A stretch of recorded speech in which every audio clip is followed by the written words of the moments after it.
Boa noite, meus queridos irmãos. Que alegria, né? Começarmos um novo ano. O ano novo, o ano de 2021. E Emmanuel nos diz assim na sua carta de Ano Novo. Ano Novo é também a renovação de nossa oportunidade de aprender, trabalhar e servir. E é por isso que esta caravana hoje recomeça a aprender, a trabalhar e a servir. Muito gratos nós estamos por esta oportunidade. Quanto de aprendizado tivemos no ano de 2020 e muito aprendizado ainda teremos no ano de 2021.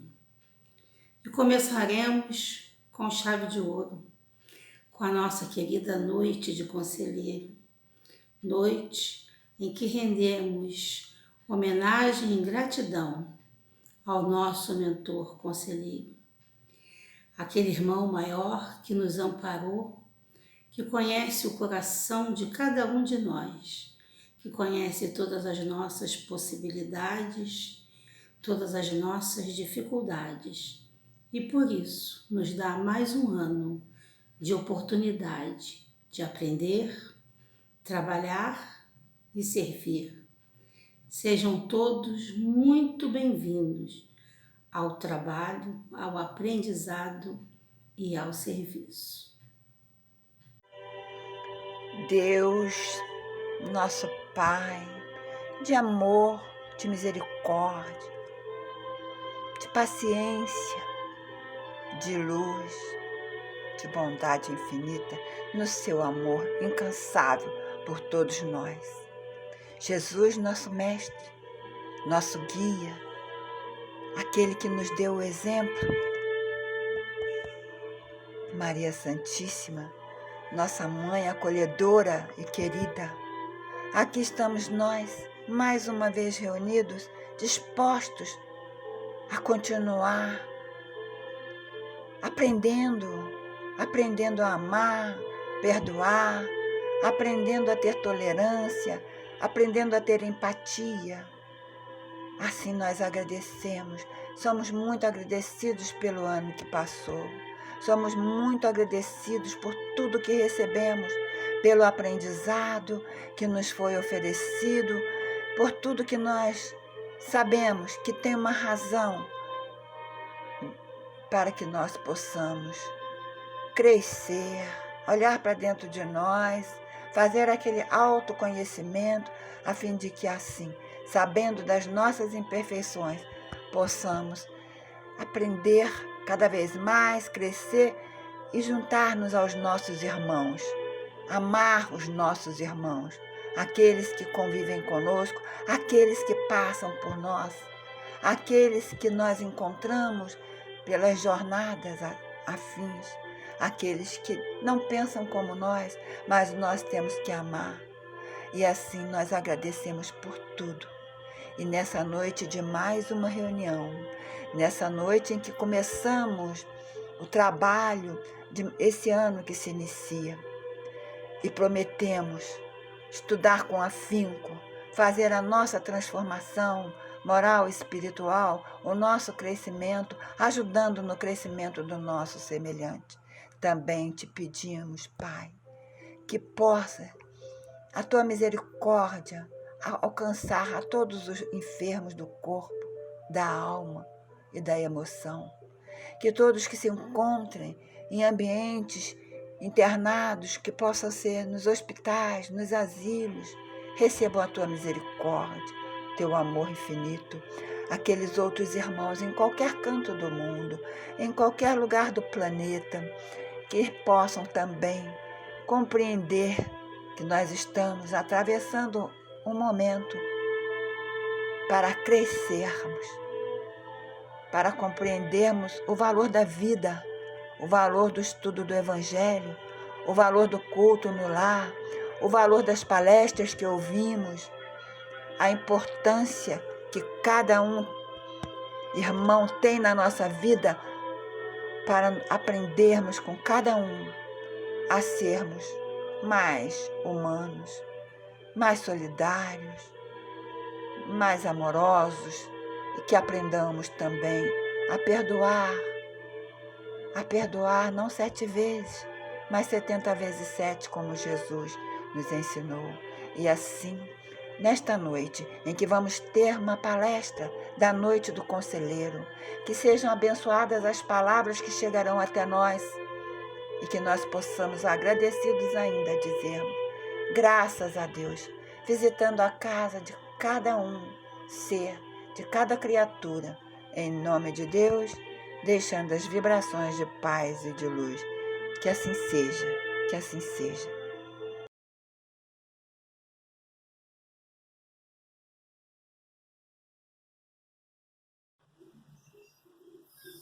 Queridos irmãos do Centro Espírita Caravana do Conselheiro, aqui iniciamos o estudo, cujo tema é a parábola do semeador.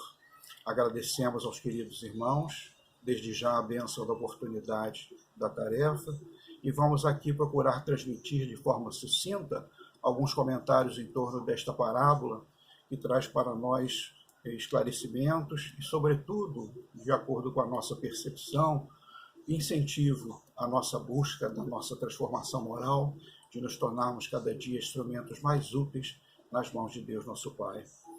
De início, nós podemos nos situar no tema do estudo, que é a parábola do semeador, lançando a seguinte pergunta: o que seria uma parábola?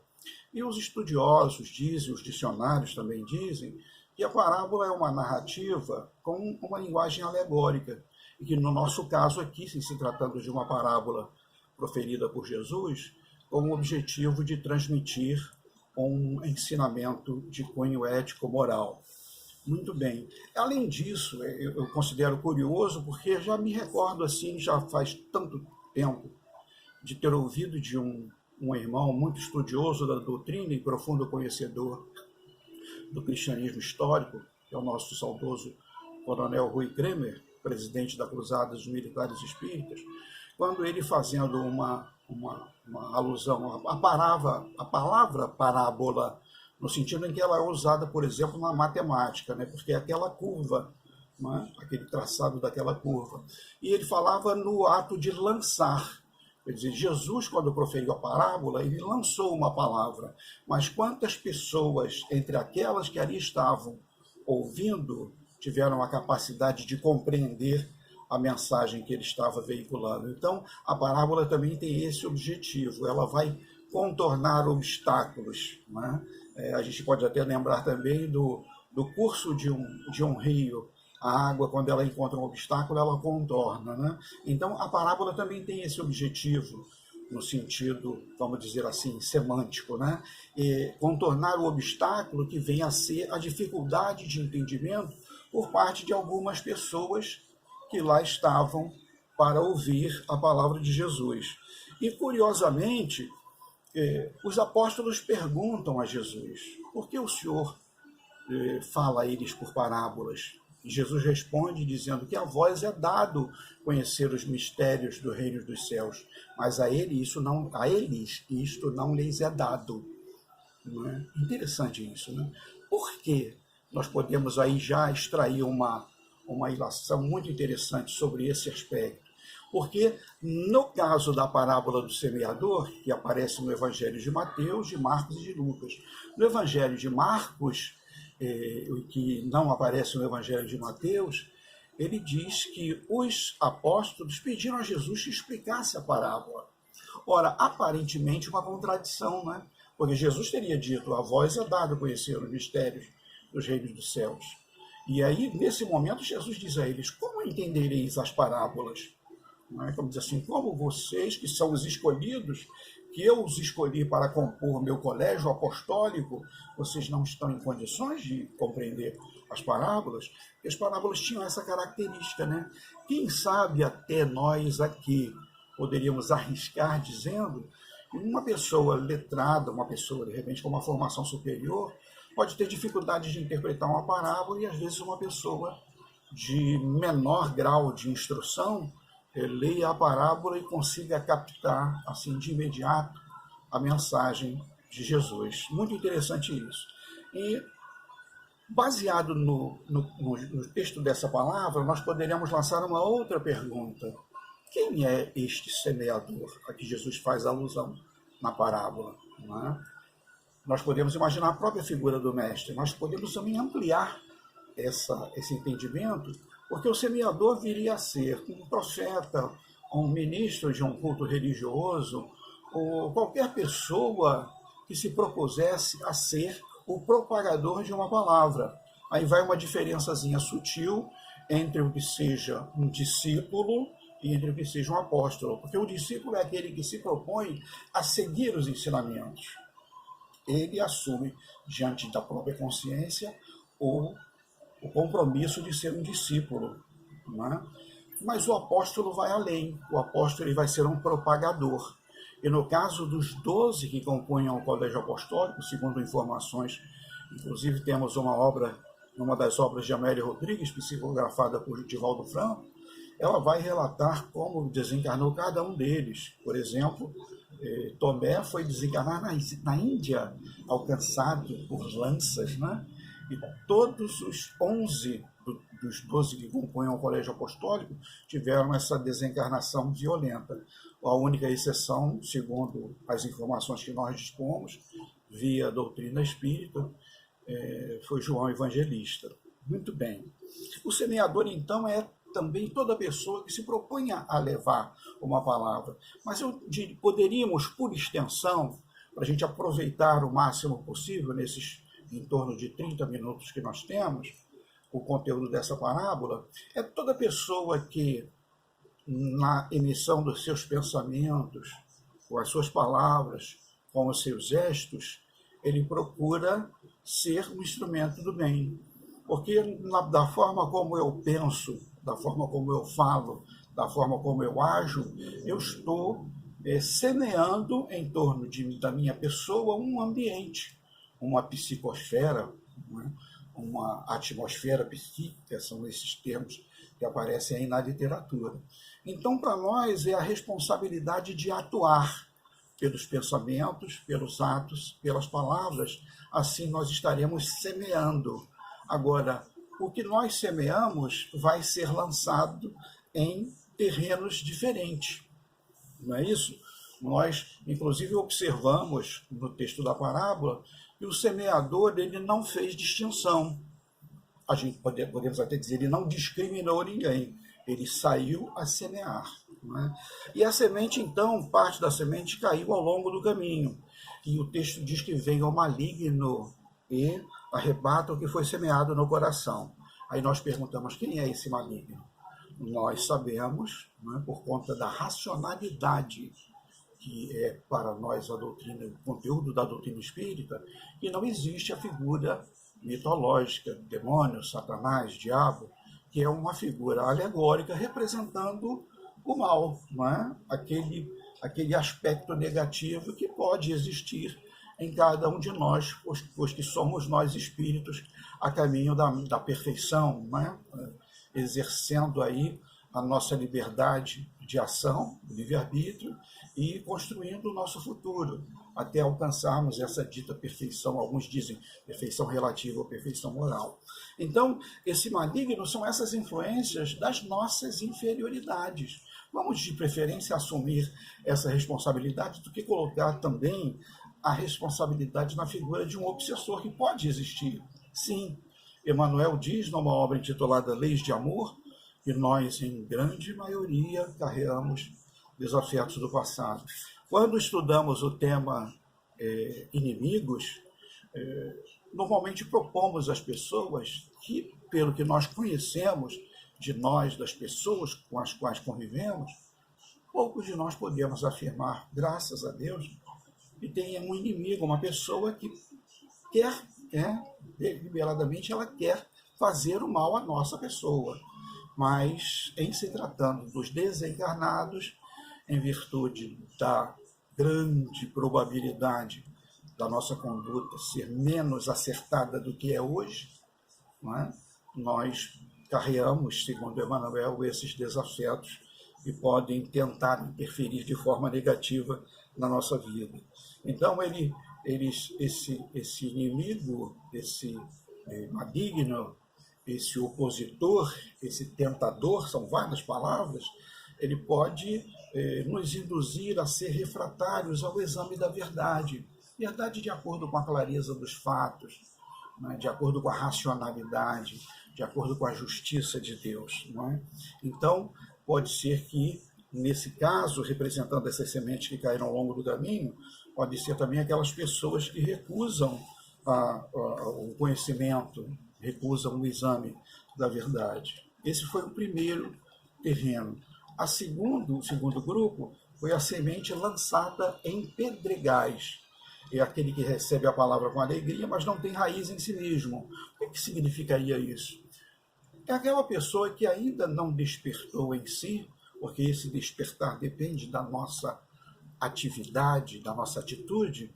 O que um dos autores consultados chamou, eu achei interessante a palavra, porque a palavra humus remete à humildade. É a pessoa que não tem o humus do amor, da compaixão, da caridade. Né?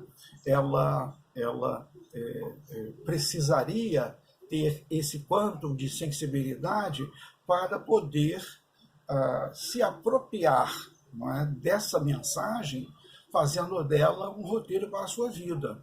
Essa seria a semente lançada em pedregais.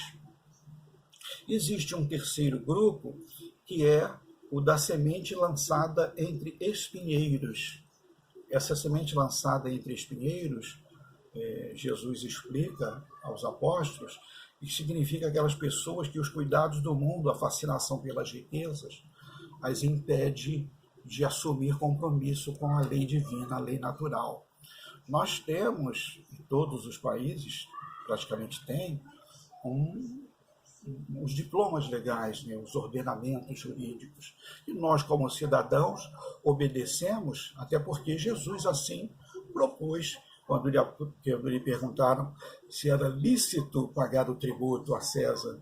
Ele diz: dai a César o que é de César, dai a Deus o que é de Deus. Dar a César o que é de César é ser legal. Legal é ser de acordo com o ordenamento jurídico. E agora, dar a Deus o que é de Deus é ser justo, ou seja, agir de acordo com a justiça divina. Existe essa diferença sutil. Né? Por exemplo, se um dos irmãos possui um imóvel, né, que herdou de alguém ou que adquiriu com vistas a alugá-lo para aumentar o seu orçamento, né, a sua renda familiar, e aluga esse estabelecimento para um casal com filhos, e de repente o chefe dessa família fica desempregado e por esse motivo se torna inadimplente. Ele passa a faltar com o pagamento a esse aluguel. A lei humana diz que nós podemos mover uma ação de despejo, mas aí fica a pergunta ao nosso coração, a nossa formação cristã espírita. Seria lícito, de acordo com as leis divinas, colocar esse casal na rua, né? Colocando lá, vem um caminhão, vem o próprio juiz no texto da sentença diz que o oficial de justiça pode requisitar a força policial e que os pertences que estiverem lá dentro da casa vão ser levados a um depósito público. Isso deve ser uma situação bastante angustiante. Então fica aí um exemplo que foi dado na televisão certa vez, e por isso estou utilizando, um dos ex-presidentes do Tribunal de Justiça do Rio de Janeiro, o desembargador Marcos Faber. Essa diferença sutil entre o que seja justo e o que seja legal, que tem respaldo numa máxima do Evangelho. Dai a César o que é de César e a Deus o que é de Deus. Muito bem. Para nós, as convenções sociais, as tradições, elas também podem se apresentar como obstáculos, porque existe algo que precisa ser dito. Às vezes nós nos preocupamos, diríamos indevidamente, com a impressão que as pessoas têm de nós. E por isso, às vezes, adotamos uma conduta, que eu chamaria aqui, para usar uma palavra mais sutil, de uma conduta artificial, para agradar as pessoas. Quando o nosso objetivo maior é agradar, é ser, ter uma atitude, um comportamento compatível com a lei divina, com a lei natural, que nunca vai permitir que façamos algo que seja contrário aos interesses do nosso semelhante. Porque quem segue, que tem como diretriz moral aquele mandamento que Jesus apontou como sendo o maior mandamento da lei de Deus, amar a Deus sobre todas as coisas e ao próximo como a si mesmo, jamais fará mal ao seu semelhante. Então, é muito interessante observar que algumas pessoas seguem e até propagam alguns ditos populares que são anticristãos. Farinha pouca, meu pirão primeiro. O que significa isso? Não é? Isso é um gesto de egoísmo. Quem pariu Mateus que o embale. Quer dizer, nós estamos deixando que uma pessoa assuma 100% a responsabilidade do seu filho, sim, ela deve assumir a responsabilidade. Mas, quem sabe nós possamos, de alguma forma, ajudar. Às vezes até ajudar financeiramente quando aquela pessoa não dispõe dos recursos necessários para dar o alimento para o seu filho.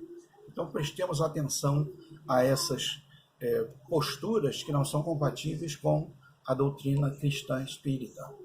Nós vamos partindo daquele que é o quarto quadro que é apresentado por Jesus em sua proposta de apresentar diversas vertentes, né, diversos perfis daquelas pessoas que estão aí sendo representadas nesses 4 tipos de terrenos onde são lançadas as sementes. Né?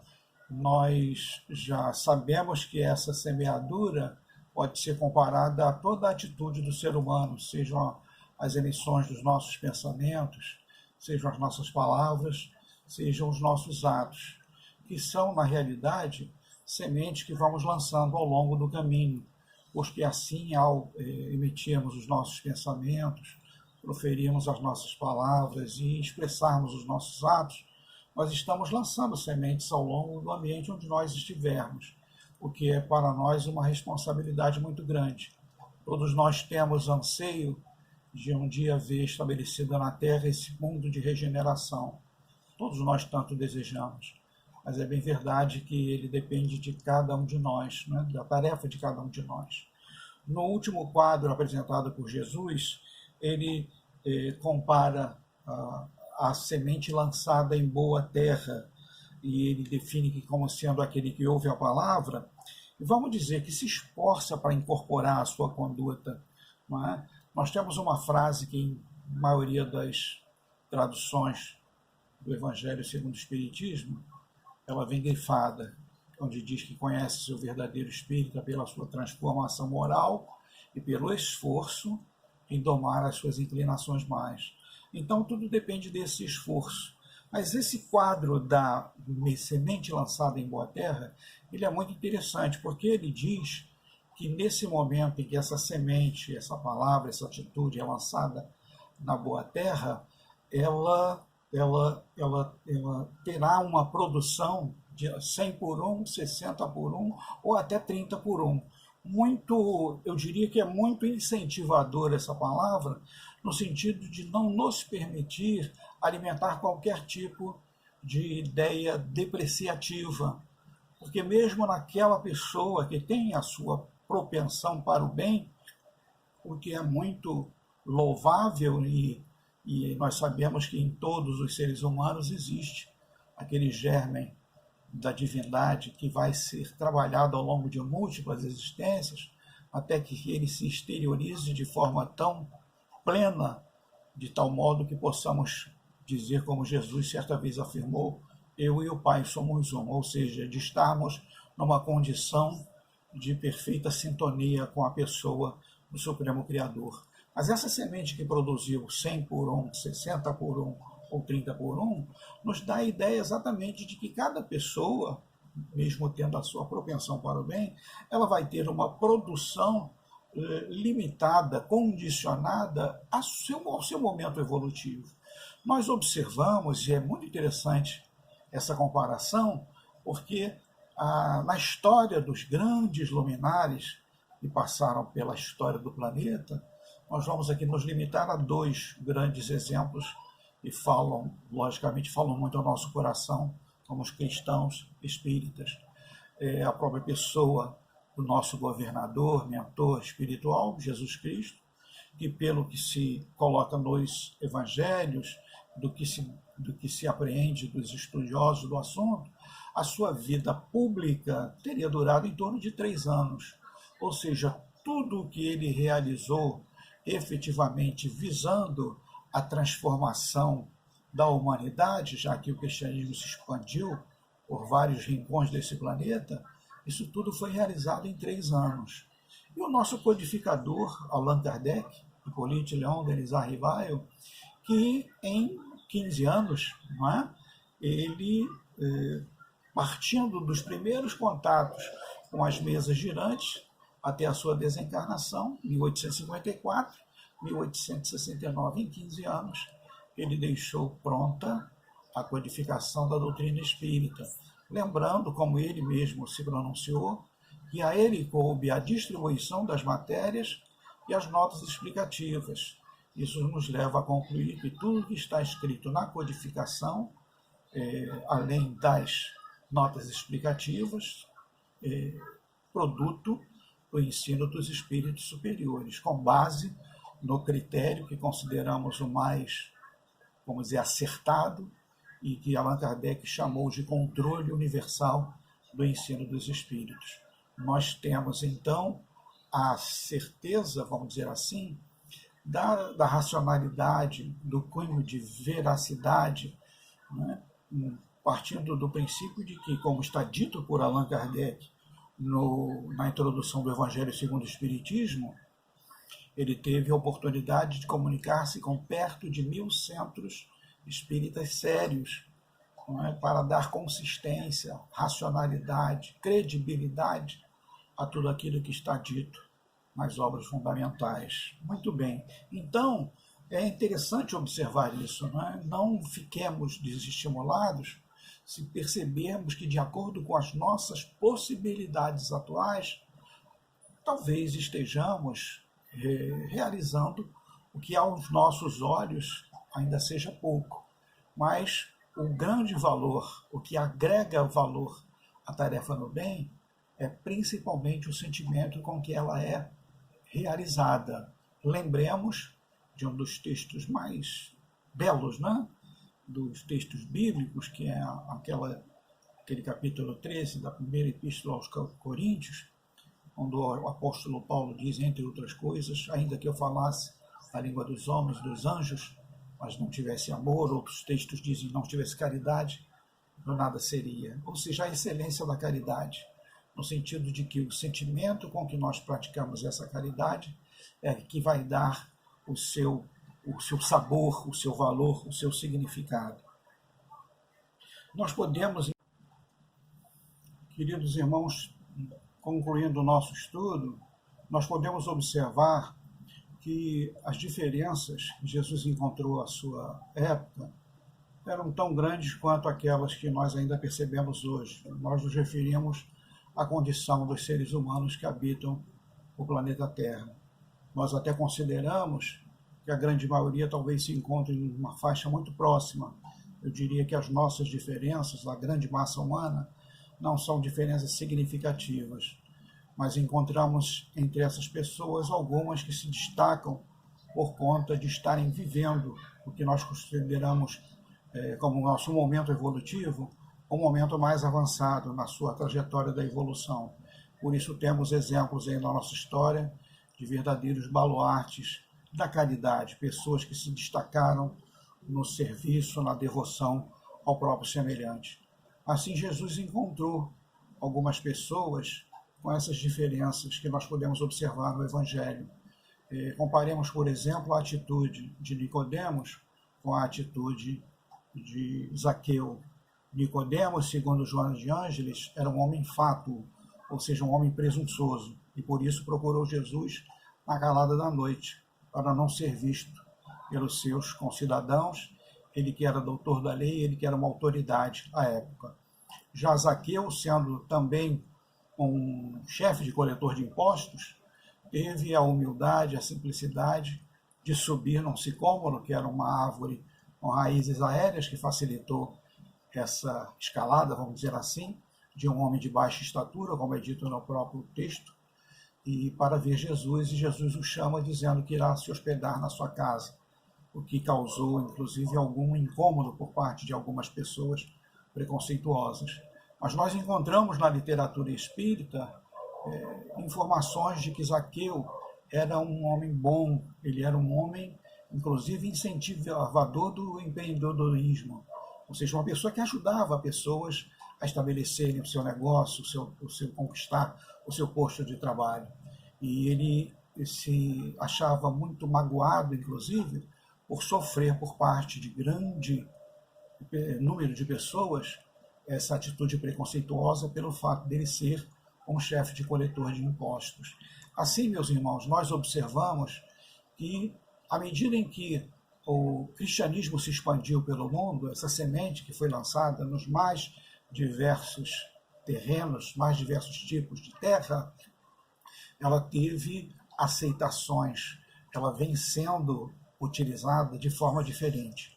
Nós espíritas temos a grata oportunidade de ter na nossa doutrina o que nós chamamos de forma muito acertada e judiciosa de revivescência do cristianismo, no sentido de que o espiritismo vai buscar aquele cristianismo dos 3 primeiros séculos, ou seja, mais próximos da sua condição de pureza, não é?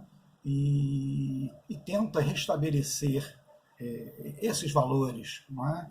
Extraindo do conteúdo ou das interpretações equivocadas aquilo que não serve como instrumento para a nossa elevação moral e espiritual.